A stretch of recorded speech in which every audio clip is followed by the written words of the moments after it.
Kaisar Pedang yang Mengejutkan. Bab 5381 Para Tetua Berkumpul. Di Paviliun 100 Kemenangan, para tetua Qi Kun dan Wu Xiu, keduanya berada di alam buah Tai Dao, duduk di sebuah ruangan rahasia. Wajah mereka muram dan ekspresi mereka tidak menyenangkan. Aku tidak pernah membayangkan bahwa apa yang kita candakan saat itu benar-benar menjadi kenyataan. Qi Kun mengepalkan tinjunya, giginya gatal karena kebencian. Wu Xiu berkata, sekarang Lin Bai telah menjadi putra suci. Kita tidak punya pilihan selain memenuhi janji kita saat itu. Kita akan menikahkan Lin Bai dengan Paviliun 100 Kemenangan, dan setelah dia dan Qiao Mo menikah, kita akan mengembalikan Paviliun 100 Kemenangan kepada Qiao Mo. Ini hal yang baik untuk perkembangan Paviliun 100 Kemenangan di masa depan. Tapi bagi kita berdua, itu belum tentu hal yang baik. Wu Xiu dan Qi Kun bertukar pandang, keduanya memahami keseriusan masalah ini. Qi Kun mendengus dingin, melambaikan lengan bajunya, dan berkata dengan nada mendominasi, Menara Baiseng tidak akan pernah dikembalikan kepada Qiao Mo. Lagi pula, Lin Bai dan kami memiliki perseteruan berdarah. Putra kami berdua berada di tangan Lin Bai. Bagaimana mungkin kami membiarkan orang yang kami cintai berduka dan musuh kami bergembira? Wu Xiu menarik napas dalam-dalam dan berkata, lalu menurutmu apa yang harus kami lakukan, saudara Qi? Awalnya, kami ingin menggunakan Tetua Agung untuk menyingkirkan Lin Bai, tetapi kami tidak menyangka Tetua Agung akhir-akhir ini sangat pendiam, tidak menunjukkan niat untuk membalas dendam atas Mu Huaqing. Qi Kun mendengus dingin, apa kau tidak tahu temperamen Tetua Agung? Dia tipe orang yang tidak akan bertindak sebelum melihat keuntungan yang jelas.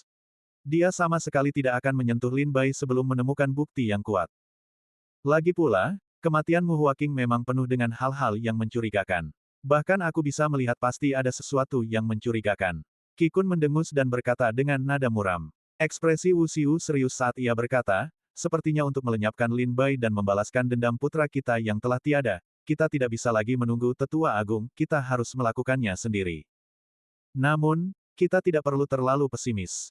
Petik 2. Pada upacara pewarisan putra suci Sekte Tianshui ini, 5 keluarga, 7 sekte, dan 27 sekte kerajaan Chu akan hadir. Beberapa sekte hadir dengan tulus untuk merayakan, tetapi yang lain hadir untuk membuat masalah. Pada upacara ini, Lin Bai mau tidak mau harus bersaing dengan yang lain. Persaingan pada upacara pewarisan ini sangat penting. Jika Lin Bai kalah, ia akan menjadi bahan tertawaan. Selama Lin Bai kalah dalam pertandingan, kita akan memiliki kesempatan untuk mengajukan petisi kepada sekte agar ia dicopot dari gelar putra suci. Mata Qi Kun melirik ke sekeliling, seolah-olah ia telah memikirkan sesuatu, dan ia berkata, Sekte Langit dan Bumi jelas tidak ingin melihat Sekte Air Surgawi mengangkat putra suci, jadi mereka pasti akan mengirim murid-murid mereka untuk menantang Lin Bai pada upacara pewarisan ini. Wu Xiu berkata dengan dingin, bukan hanya Sekte Langit dan Bumi, tapi Sekte Pedang Awan Langit juga sama. Qi Kun tertawa, benar, Sekte Pedang Awan Langit telah bergerak di ibu kota selama beberapa tahun terakhir, berharap dapat dengan mudah mengambil alih posisi Sekte Air Surgawi di antara 5 keluarga dan 7 sekte setelah kehancurannya.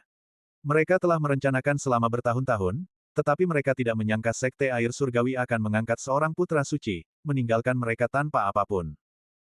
Wu Xiu menghela napas, bagaimanapun, setelah upacara suksesi ini, kita harus menemukan cara untuk membalaskan dendam Qi Liang dan Wu Di.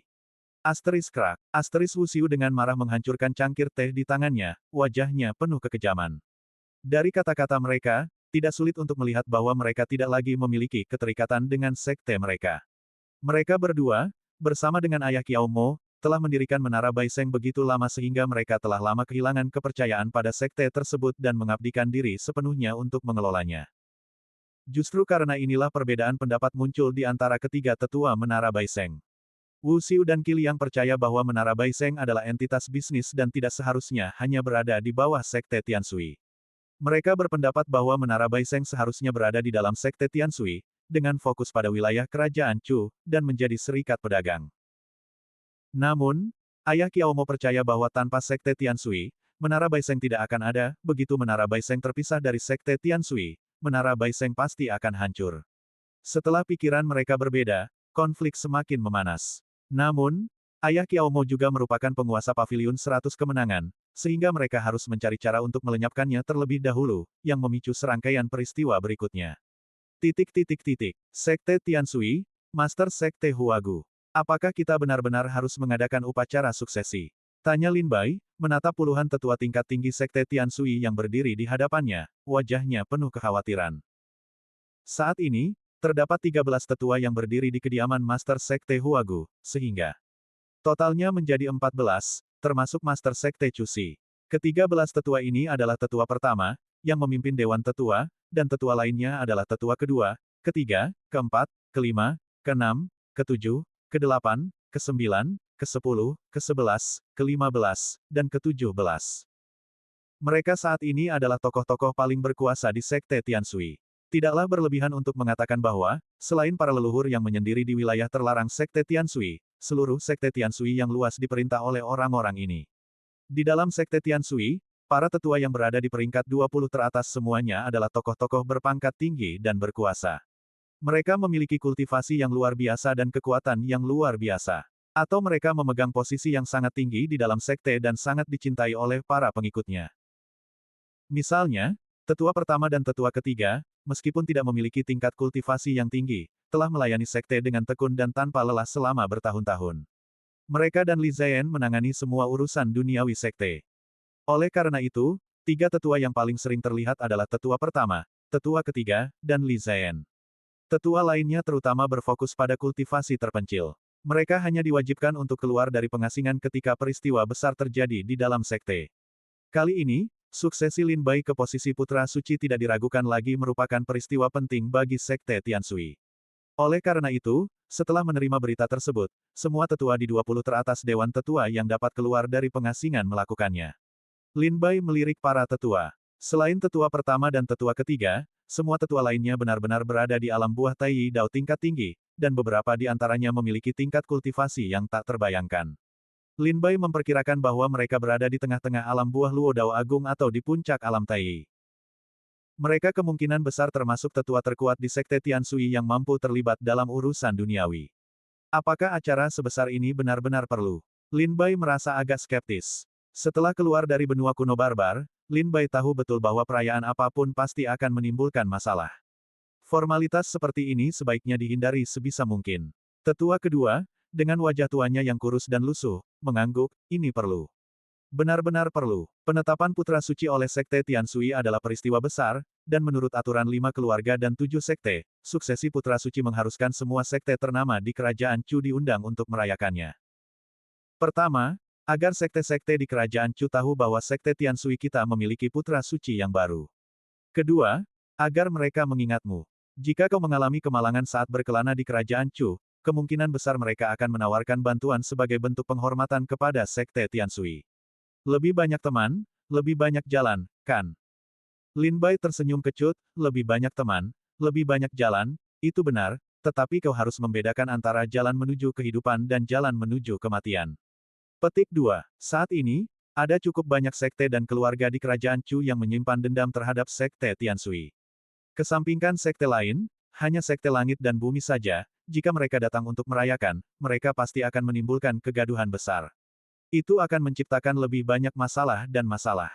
Lin Bai menggelengkan kepalanya memikirkan hal ini. Bab 5382, mempersiapkan perayaan.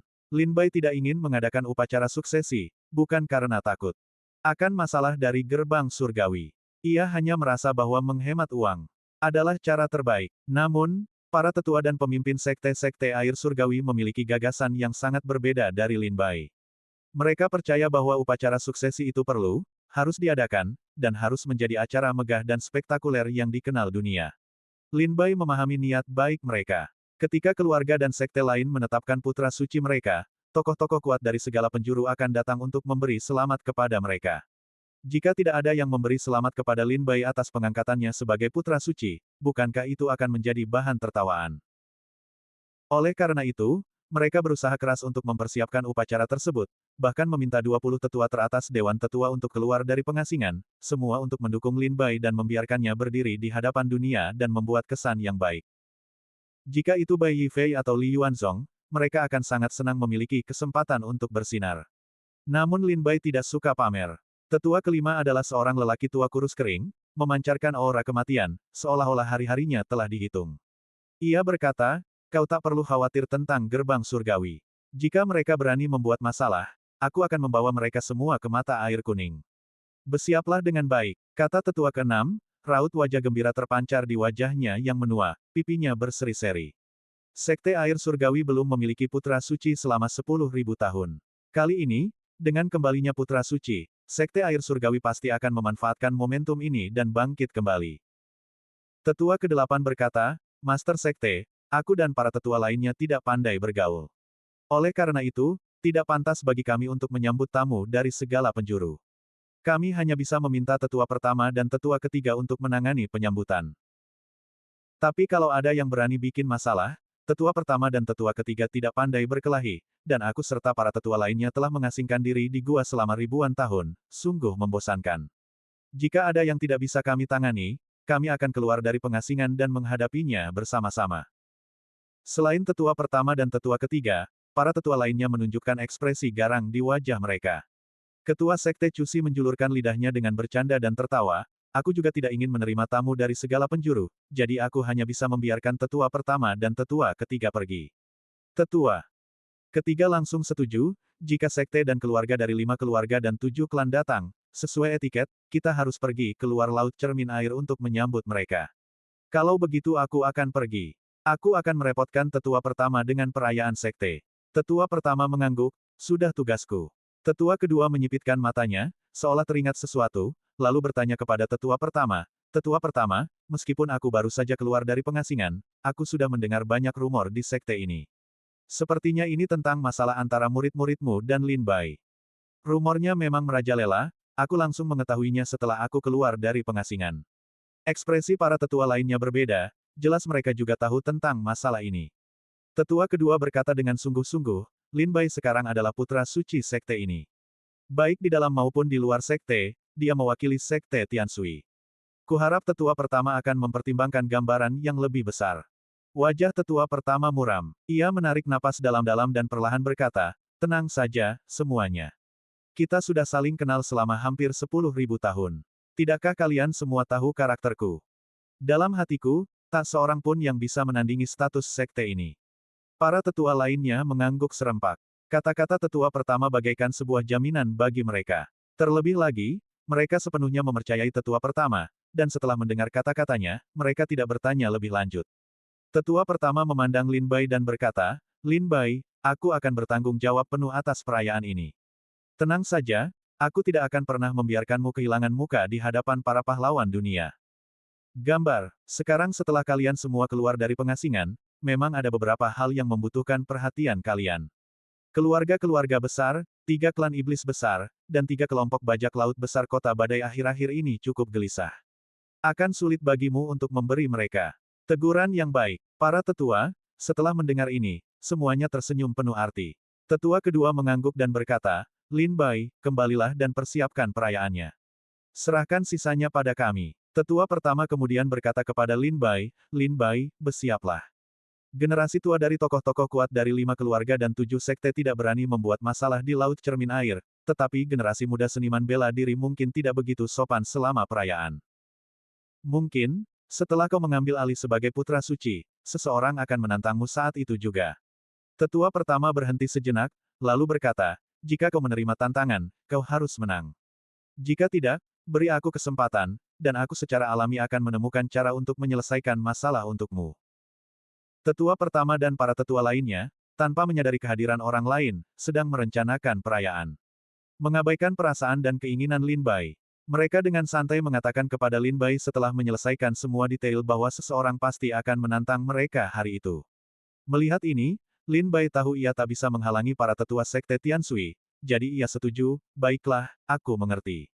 Tetua pertama melihat sekeliling dan berkata, kalau begitu, semuanya, mohon persiapkan diri kalian. Baiklah, jawab para tetua lainnya, membungkuk kepada Master Sekte, lalu menghilang dalam sekejap. Para ahli di alam buah Tai Dao tingkat tinggi ini benar-benar datang dan pergi tanpa jejak. Master Sekte Cusi berkata kepada Lin Bai, ikut aku. Sambil berbicara, Cusi, dengan tangan di belakang punggungnya, melangkah dengan percaya diri di sepanjang jalan setapak lembah bunga menuju rumah kayu. Meskipun Lin Bai tidak mengerti mengapa, ia mengikuti Cusi. Sesampainya di rumah kayu, ia mendorong pintu dan melangkah masuk, aroma manis kamar tidur seorang wanita muda tercium ke arahnya. Lin Bai berseru kaget, Master Sekte, aku hanya menjual seniku, bukan tubuhku. Perjanjian kita tidak termasuk soal menghangatkan tempat tidur. Kalau kau ngotot, Master Sekte, kau harus bayar lebih. Mendengar ini, Chu Xi melotot tajam ke arah Lin Bai, tinjunya mengepal begitu erat hingga retak. Lin Bai terkekeh malu, tapi berhasil menepisnya. Setelah ejekan Lin Bai, Chu Xi tak pernah memberinya tatapan ramah lagi. Ia berjalan ke sudut rumah kayu, mengaktifkan susunan sihir, dan sebuah tangga muncul di dinding, membentang hingga ke ujung kegelapan. Ikuti aku. Petik 2. Kata Chu Xi dingin dan menaiki tangga. Lin Bai mengikutinya dalam diam. Anehnya, dalam kegelapan, hanya 3 anak tangga yang terlihat, tetapi saat Lin Bai menuruni 3 anak tangga itu, 3 anak tangga lagi muncul di depan.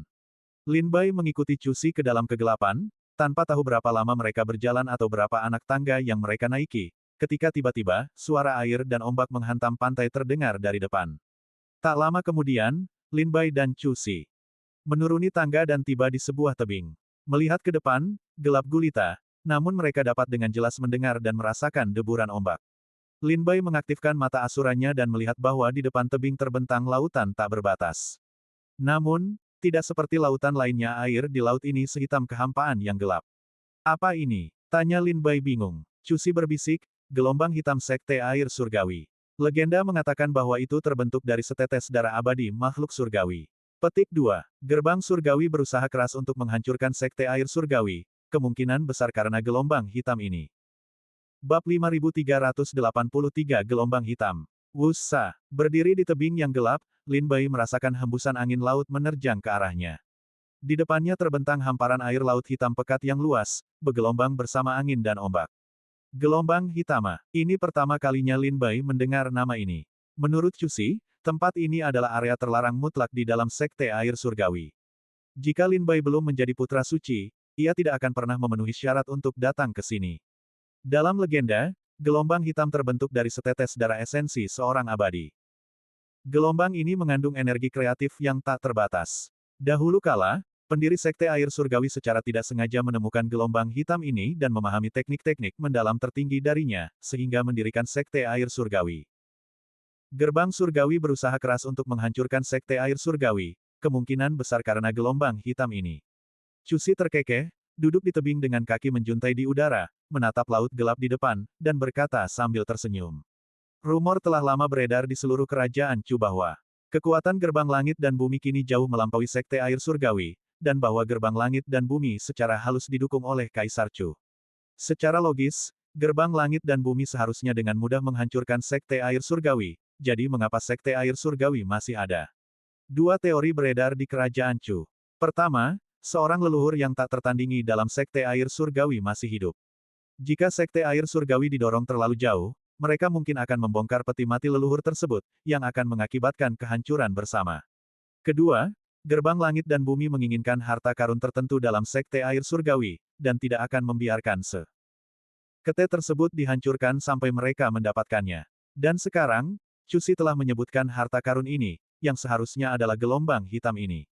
Harta karun ini terbentuk dari esensi darah seorang abadi, sehingga membuatnya sangat berharga. Semua ini adalah hal-hal yang Yi Gu katakan kepada Lin Bai saat pertemuan pertama mereka sebelum ia tiba di Laut Cermin Air. Lin Bai berdiri di samping Chu Xi, memfokuskan mata asurannya untuk mengamati lautan hitam di hadapannya dengan saksama. Ia bertanya dengan rasa ingin tahu, setetes darah abadi bisa berubah menjadi lautan gelap yang begitu luas. Sungguh mengerikan. Chu Xi tersenyum dan melanjutkan penjelasannya, di dalam sekte air surgawi, hanya para pemimpin sekte dan putra suci penerusnya yang memenuhi syarat untuk memasuki gelombang hitam untuk berkultivasi. Gelombang hitam ini terbentuk dari esensi seorang abadi, mengandung jejak asal-usul abadi, yang menawarkan manfaat luar biasa bagi para seni. Men bela diri. Jika kau menembus ranah kultivasimu di sini, itu akan 2 kali lebih efektif. Chu Xi menatap Lin Bai dan berkata, jika suatu hari kau siap dan ingin menembus ranah buah Dao Tai, aku bisa membiarkanmu memasuki gelombang hitam sekali saja. Lin Bai tersenyum penuh terima kasih, Ketua Sekte. Chu Xi tersenyum dan berkata, aku membawamu ke sini hari ini karena 2 alasan, pertama, agar kau dapat melihat gelombang hitam, dan kedua, untuk mewariskan silsilah Taois Sekte Tian Sui kepadamu. Lin Bai bersemangat, meskipun saat ini ia tidak kekurangan teknik kultivasi dan kemampuan supernatural, mampu melihat lebih banyak kemampuan supernatural dan teknik kultivasi orang lain, belajar dari kelebihan banyak orang, dan menutupi kekurangannya sendiri juga merupakan bentuk kultivasi. Chu Xi berkata, silsilah sekte Tian Sui disebut, teknik ilahi Tian Sui, sebuah keterampilan mendalam tak tertandingi yang dipahami oleh sang patriark pendir.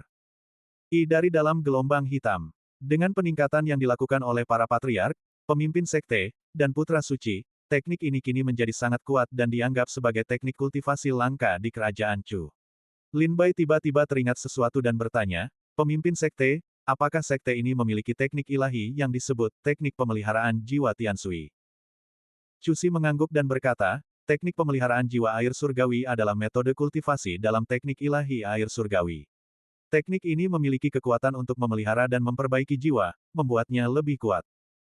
Lin Bai menanyakan pertanyaan ini karena Yi Gu telah melakukan perjalanan jauh dari Sekte Ilahi Tujuh Malam khusus untuk teknik pemeliharaan jiwa air surgawi. Chu Si melanjutkan, asterisk teknik ilahi air surgawi berisi 9 metode kultivasi, dibagi menjadi, pemurnian tubuh, pemurnian darah, pemeliharaan jiwa, alkimia, penempaan senjata, teknik mata dharma, teknik pedang, teknik pisau, dan teknik tinju. 9 metode kultivasi ini berisi total 81 teknik Taois. Dengan kata lain, setiap metode kultivasi memiliki 9 teknik Taois. Teknik pemeliharaan jiwa air surgawi, yang baru saja Anda sebutkan adalah salah satu dari 9 metode kultivasi ini, yang terdiri dari 9 teknik Tao, teknik pemeliharaan jiwa, roh yin abadi, cengkeraman Raja Netherworld, dan seterusnya. 9 metode kultivasi dan 81 teknik Tao ini adalah rahasia sejati Sekte Air Surgawi. Hanya putra suci dan master sekte yang dapat memperoleh semua metode kultivasi ini. Murid lain dan murid langsung, jika mereka memberikan kontribusi signifikan kepada sekte, hanya dapat menerima warisan satu teknik Tao. Warisan garis keturunan ini tidak dapat dipertukarkan di paviliun kitab suci. Mendengar penjelasan Chu Si, Lin Bai tiba-tiba mengerti. Lin Bai merenung sejenak dan bertanya, saya pernah mendengar bahwa teknik Tao juga dibagi menjadi 9 tingkatan. Apa saja tingkatan dari 81 teknik Tao dalam teknik ilahi air surgawi? Chu Si tersenyum dan berkata, semuanya adalah teknik Tao tingkat pertama.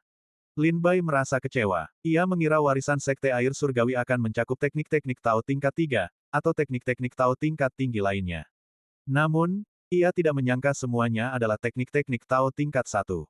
Chu Si terkekeh. Apa? Kecewa. Lin Bai mengangguk, tanpa menyembunyikan apapun, dan berkata, kukira garis keturunan Sekte Tianshui akan mencakup teknik-teknik Dao tingkat 2, 3, atau tingkat lainnya, tapi ternyata hanya teknik-teknik Dao tingkat 1. Chu Si berkata tanpa berkata-kata, apa kau pikir teknik Dao tingkat 2 dan 3 itu seperti kubis di pinggir jalan? Mendapatkannya pun tidak semudah itu. Seorang seniman bela diri yang dapat menciptakan teknik Dao setidaknya membutuhkan tingkat kultivasi tingkat buah Dao Luo Agung. Terlebih lagi, para seniman bela diri tingkat buah Dao Luo Agung itu pasti sangat berbakat untuk dapat menyempurnakan bahkan bentuk dasar sekalipun. Seorang seniman bela diri yang menciptakan teknik Dao dasar mungkin membutuhkan waktu seumur hidup untuk menyempurnakan dan memolesnya, atau mungkin membutuhkan beberapa ahli untuk bekerja sama mengisi celah-celah sebelum sebuah teknik Dao menjadi sempurna. Dan terlepas dari tingkat kultivasi seniman bela diri yang menciptakan teknik Dao, tahap awalnya selalu merupakan teknik Dao tingkat pertama. Dibutuhkan penyempurnaan dan peningkatan yang cermat selama bergenerasi-generasi agar teknik Dao tingkat pertama mencapai kekuatan teknik Dao tingkat kedua. Baru setelah itu, teknik Dao tingkat kedua dapat berkembang menjadi teknik Dao tingkat ketiga. Proses ini mustahil tanpa akumulasi ratusan ribu tahun. Selain itu, teknik Dao yang diciptakan oleh seorang ahli tertinggi pada dasarnya rumit dan mendalam. Seniman bela diri biasa merasa sulit untuk memahami bahkan sebagian kecil dari pengetahuan mereka, apalagi menyempurnakannya. Mendengar kata-kata Chu Si, Lin Bai akhirnya mengerti betapa sulitnya memperoleh teknik Dao. Chu Si berkata dengan lembut, saat ini, di antara 5 keluarga dan 7 sekte, hanya Sekte Kuchan yang memiliki teknik Dao tingkat kedua. Sekte dan keluarga lainnya hanya memiliki teknik Dao tingkat pertama. Teknik Dao tingkat kedua, ketiga, dan keempat, mungkin hanya dapat ditemukan di perbendaharaan kerajaan Chu. Chu Si perlahan menjelaskan kepada Lin Bai. Bab 5384 Taoisme. Di tebing Gunung Black Tide, Chu Si bercerita kepada Lin Bai tentang asal-usul teknik Tao. Sedangkan untuk teknik Tao di atas tingkat kelima, aku belum pernah melihatnya seumur hidupku, hanya beberapa patah kata tentangnya di teks-teks kuno. Matanya menyimpan secercah kenangan saat ia berkata, ada sebuah teks di Sekte Tianshui yang mencatat pertempuran yang menghancurkan Istana Iblis 9 meter 10.000 tahun yang lalu. Konon dalam pertempuran besar itu, Kaisar Chu memimpin pasukannya ke gerbang gunung Istana Iblis 9 meter, tempat Kaisar Iblis memimpin ribuan murid untuk menyambutnya. Petik 2. Pada hari itu, jutaan seniman bela diri berkumpul di dalam gerbang gunung Istana Iblis 9 meter, teriakan pertempuran memekakkan telinga. Mayat-mayat berserakan di tanah, dan darah mengalir deras. Saat medan perang terkunci dalam pertempuran sengit, langit dan bumi tiba-tiba terkoyak oleh kekuatan yang luar biasa, dan cahaya menyilaukan yang tak berujung bersinar dari awan, berubah menjadi pedang cahaya yang tak terhitung jumlahnya yang menebas ke arah Istana Iblis 9 meter. Pada saat yang sama, bumi retak, dan gumpalan asap mengepul dari celah-celahnya, berubah menjadi roh-roh jahat yang menyerbu ke arah pedang-pedang cahaya itu. Hanya setelah pedang cahaya dan roh jahat itu beradu, dan cahaya putih menyilaukan menyapu langit dan bumi, dunia kembali tenang. Gerbang gunung Istana Iblis 9 meter hancur menjadi reruntuhan, dan dari jutaan prajurit di dalamnya, sangat sedikit yang selamat. Kemudian, diketahui bahwa pedang cahaya tak berujung itu adalah teknik Dao tingkat 5, bayangan pedang pembunuh abadi, dari kerajaan Chu, sementara roh jahat itu adalah teknik Dao tingkat 5, parade malam 100 hantu, dari Istana Iblis 9 meter. Ini adalah satu-satunya medan perang di wilayah timur alam iblis baru-baru ini di mana teknik Dao tingkat 5 atau lebih tinggi digunakan. Mendengar kata-kata Chu Si, mata Lin Bai menyipit. Teknik Dao tingkat 5 begitu mengerikan. Bentrokan dua teknik Dao tidak hanya menghancurkan gerbang gunung Istana Iblis 9 meter menjadi abu tetapi juga memusnahkan jutaan prajurit di dalamnya. Kekuatan luar biasa macam apa ini? Jika kekuatan seperti itu berjaya, bukankah ia mampu menghancurkan alam iblis sesuka hati? Lin Bai merasakan hawa dingin menjalar di punggungnya. Namun, seperti yang baru saja disebutkan Chu Si, bahkan teknik Dao tingkat 2, apalagi tingkat 5, sangatlah sulit diperoleh. Menurut Chu Si, tingkatan teknik Dao secara rinci harus dibagi menjadi, teknik Dao yang baru lahir, teknik Dao tingkat 1, teknik Dao tingkat 2, teknik Dao tingkat 3 hingga teknik Dao tingkat 9 sebagai yang tertinggi. Teknik Dao yang baru lahir adalah teknik yang baru diciptakan oleh para ahli yang sangat berbakat. Teknik Dao yang baru diciptakan pasti tidak sempurna, mengandung banyak celah dan kekurangan, yang membutuhkan upaya besar untuk memperbaikinya. Banyak ahli mendedikasikan seluruh hidup mereka untuk menciptakan satu teknik Dao, sehingga mereka tidak punya waktu untuk mengisi kekosongan tersebut. Oleh karena itu, tugas ini harus dipercayakan kepada murid-murid yang lebih muda. Biasanya, tugas ini melibatkan beberapa generasi seniman bela diri yang mengolah dan mengisi kekosongan tersebut untuk menyempurnakan teknik Dao. Setelah sebuah teknik Dao mencapai tahap penyelesaian awal, teknik tersebut dapat mencapai tingkat teknik Dao tingkat 1. Kemudian, para seniman bela diri akan mempelajari dan mengolah teknik-teknik ini, mengidentifikasi dan menyempurnakannya berdasarkan metode Taois asli mereka, belajar dari kekuatan mereka dan mengompensasi kelemahan mereka, sehingga teknik Taois tingkat pertama dapat mencapai tingkat teknik Taois tingkat kedua. Pemahaman Lin Bai tentang tahap ketiga teknik pedang teratai biru, niat pedang teratai biru, secara samar-samar sudah memiliki kekuatan teknik Taois tingkat pertama. Niat pedang pembantaian, yang dikultivasikan Chen Yule seharusnya juga berada di tingkat teknik Taois. Seiring Lin Bai dan Chen Yule terus mempelajari dan menyempurnakan kedua niat pedang ini, mungkin suatu hari nanti keduanya akan mencapai tingkat teknik Taois tingkat kedua, ketiga, atau bahkan lebih tinggi. Namun, satu pedang untuk membunuh dewa, dan domain Dao surga yang melahap, ciptaan Lin Bai sendiri masih jauh dari tingkat teknik Taois. Gambar, mata Lin Bai tiba-tiba berbinar, wajahnya berseri-seri gembira. Ia bertanya, apakah aku sekarang putra suci Sekte Air Surgawi? Apakah itu berarti aku memenuhi syarat untuk memahami 81 teknik Dao dalam teknik ilahi air surgawi? Chu Si cemberut dan berkata, bukankah kau meremehkan teknik Dao kelas 1? Lin Bai tersenyum kecut, aku tidak tahu betapa sulitnya mendapatkan teknik Dao sampai Master Sekte menjelaskannya secara rinci, dan sekarang aku mengerti betapa berharganya teknik-teknik itu.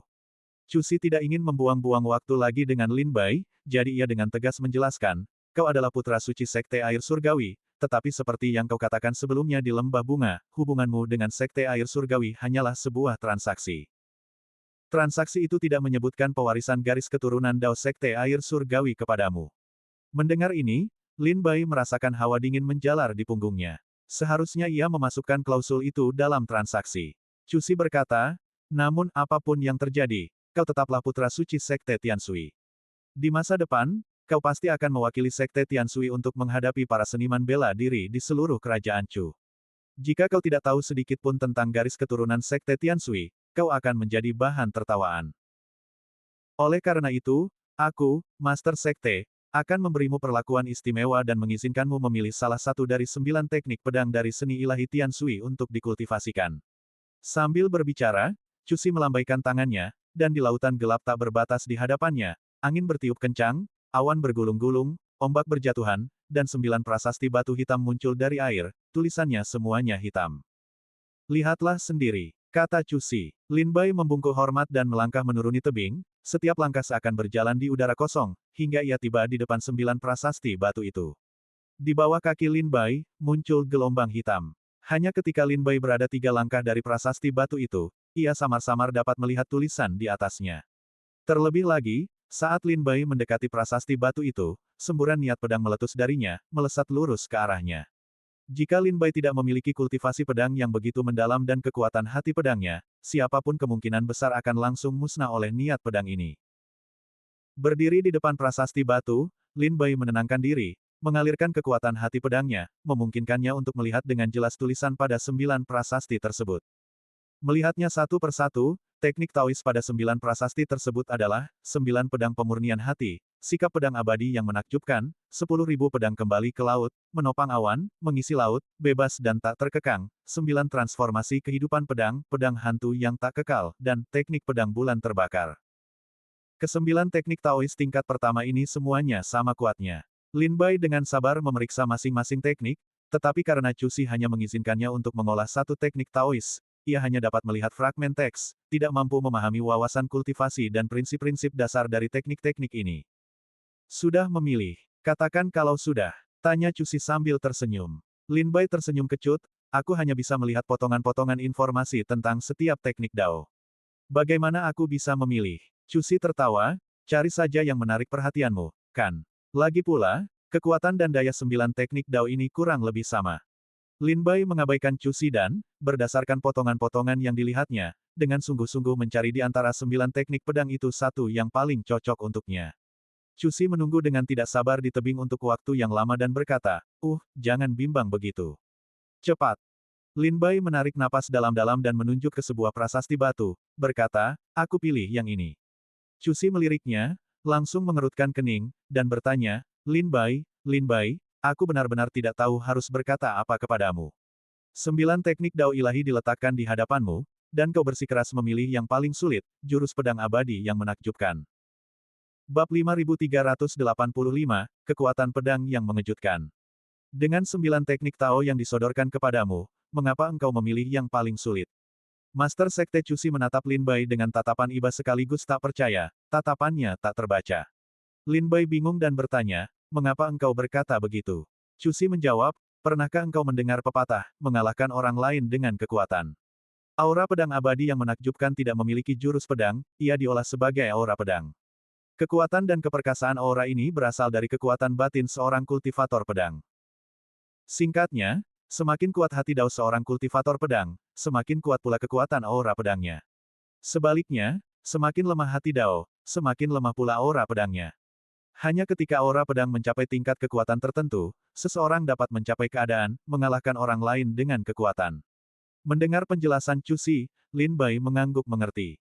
Cusi melanjutkan, lebih lanjut, teknik pedang abadi yang menakjubkan memiliki kelemahan fatal, hati Dao tidak dapat dipatahkan.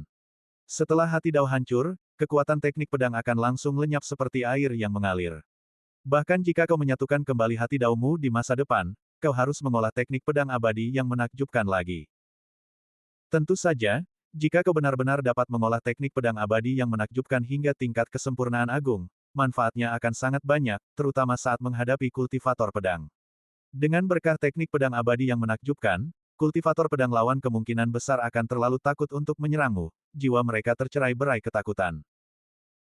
Namun, sayang sekali, banyak kultivator pedang dan putra suci Sekte Air Surgawi telah memilih untuk mengolah teknik pedang abadi yang menakjubkan, tetapi sangat sedikit yang mencapai tingkat pemula, hampir tidak ada yang mencapai tingkat kesempurnaan minor, dan untuk tingkat kesempurnaan agung, lupakan saja. Aku sudah menjelaskan pro dan kontranya kepadamu dengan jelas. Apakah kau masih ingin memilih teknik pedang abadi yang menakjubkan? Kalau kau berubah pikiran, aku bisa memberimu kesempatan lagi untuk memilih. Lin Bai tersenyum lembut dan menggelengkan kepalanya pelan, tidak perlu, aku rasa teknik ini cocok untukku, jadi aku akan memilihnya. Cusi menghela napas pasrah, baiklah, karena kau sudah menentukan pilihan, aku tidak akan bicara lagi. Kebetulan saja, Tak seorang pun pernah melihat kekuatan teknik pedang abadi yang menakjubkan selama puluhan ribu tahun. Jika kau berhasil mengolahnya, aku ingin melihat kekuatannya. Kuharap kau tidak mengecewakanku. Cusi melambaikan tangannya, dan 8 lempeng batu lainnya jatuh ke dalam arus hitam, hanya menyisakan lempeng batu teknik pedang abadi yang berdiri di atas air, dikelilingi ombak. Saat Lin Bai memilih untuk mengolah teknik pedang abadi yang menakjubkan, Cusi melepaskan batasan susunan sihir pada lempeng batu tersebut, memungkinkan Lin Bai melihat tulisan di atasnya. Selama 2 bulan ke depan, kau bisa mengolah teknik pedang abadi yang menakjubkan di sini. 2 bulan lagi, sebelum upacara pelantikan Putra Suci, aku akan datang memanggilmu keluar dari pertapaan. Kata Cusi kepada Lin Bai. Oke, jawab Lin Bai, dan Cusi berbalik lalu pergi. Di dunia gelap tanpa batas ini, hanya Lin Bai, prasasti batu, dan ombak yang menderu. Lin Bai duduk bersila di tebing, prasasti batu itu terbawa ombak ke suatu tempat di hadapannya. Lin Bai dengan saksama memeriksa setiap karakter di atasnya. Meskipun prasasti batu itu kecil, prasasti itu dipenuhi puluhan ribu karakter kecil. Dari puluhan ribu karakter ini, mantra dan teknik mental dari teknik pedang abadi yang menakjubkan hanya sekitar 1000 karakter. Sisanya adalah wawasan kultivasi yang ditinggalkan oleh seniman bela diri lainnya. Setelah membaca semua teks, Lin Bai memperoleh pemahaman awal tentang teknik pedang abadi yang menakjubkan. Aku tidak pernah menyangka bahwa teknik kekuatan suci ini memiliki asal-usul yang begitu luar biasa. Lin Bai cukup terkejut. Menurut prasasti pada prasasti tersebut, teknik pedang abadi yang mengejutkan, diciptakan oleh pendiri Sekte Tianshui setelah mengasingkan diri selama 1000 tahun di arus hitam. Teknik ini kemudian dipraktikkan oleh para leluhur generasi kedua, ketiga, kelima, dan ketujuh, yang mengisi kekosongan dan menutupi kekurangannya, sehingga teknik pedang abadi yang mengejutkan mencapai puncak teknik Taois tingkat pertama. Gambar, para patriark itu pernah mengandalkan teknik pedang keajaiban abadi untuk menempa reputasi yang luar biasa di wilayah timur alam iblis. Tak berlebihan jika dikatakan bahwa kejayaan Sekte Air Surgawi di masa lalu banyak berhutang budi pada teknik pedang keajaiban abadi. Setelah patriark ketujuh, prasasti pada prasasti batu menjadi semakin jarang, hanya beberapa orang yang meninggalkan fragmen, yang tak satu pun bermanfaat. Jelas, sejak kejatuhan patriark ketujuh, tak ada kultivator pedang di Sekte Air Surgawi yang mampu memahami misteri mendalam teknik pedang keajaiban abadi.